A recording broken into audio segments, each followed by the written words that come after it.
سید الوجود، جتنے موجود ہیں سب کا آقا، ان سے اوپر کوئی ہو سکتا ہے؟ نہیں ہو سکتا۔ کوئی ان پہ کمانڈ کر سکتا ہے؟ نہیں کر سکتا۔ کوئی انہیں نماز پڑھا سکتا ہے؟ نہیں پڑھا سکتا۔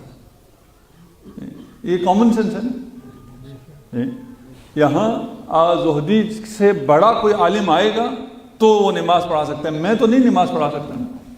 میں پڑھوں گا تو زہدی کے پیچھے پڑھوں گا۔ پہلے یہ ثابت ہو کہ بھئی یہ فرض، ویسے تو امام راتب ہیں، زہدی ہی پڑھائیں گے۔ آج میں جا رہا ہوں، آپ لوگ ڈرے نہیں، اس کے پیچھے نماز پڑھنی پڑ جائے گی، ٹھیک؟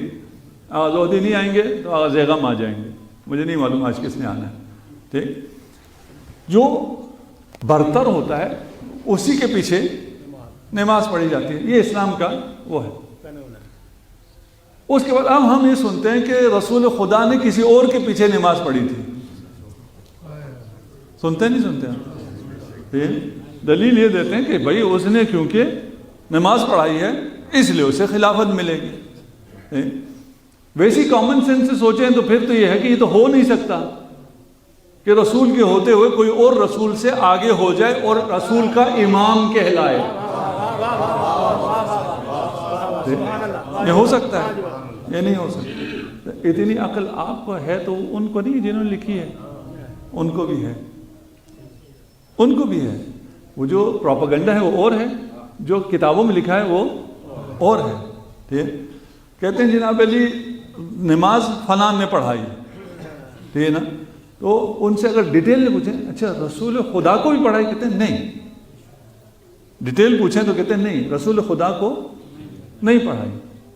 اب اس میں زیادہ کھولوں گا تو یہ پھر مناظرہ ہو جائے گا، میرا موضوع بھی ہے نہیں، ٹھیک ہے؟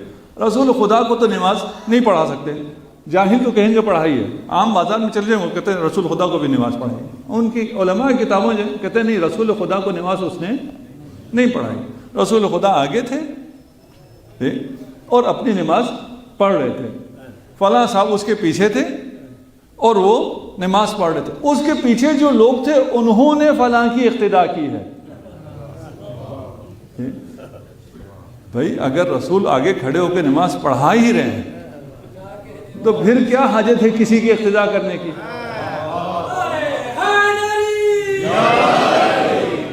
یہ کیسے سمجھ میں آ سکتا ہے آپ کو کہ رسول پڑھا بھی رہے ہیں؟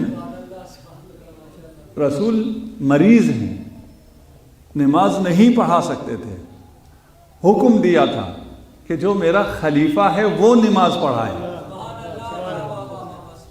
لیکن صواحب یوسف نے، یہ پھر میں صرف اشارات کر رہا ہوں جسے